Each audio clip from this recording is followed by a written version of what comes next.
खुलुमबाय गाइस, नोंथांमोनाथ' मोनथिखाबाय जानांगौ आंनिया दायो गोबां भाइरेल जागासिनो, गोबाङानो शेयार खालामलागासिनो आरोना।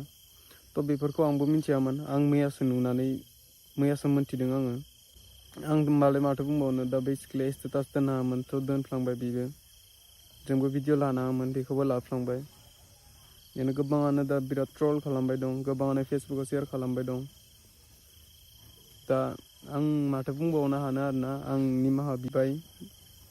निमाहा बिनाय जाबाय बेफोरबादि भिडिअ लाफ्लांनायनि थाखाय आरो दोनफ्लांनायनि थाखाय। आंथ' दोनाखै, बै दोनदोंमोन।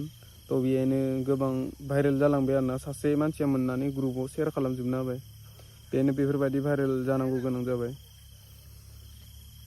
दा आंबालाय माथो खालामबावनो हानो गाइस। दा आंहा न'आवबो गैला, न'निफ्रायबो होखारहरनाय जाबाय आंखौ। आं दा गोदाव सोरावसो थालागासिनो नै गाइस, उपाय गैया, माथो खालामनो हाबावनो। नोंथांमोना निमाहा होनो हागोन ना हाया बेखौ आं मिथिया।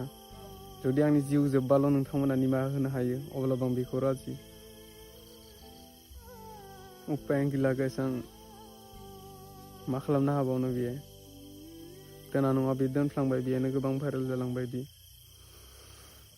इउटुबाव नुदों, फेसबुकाव, इन्स्टायाव गासैयावबो भाइरेल जाजोब्बाय आरोना।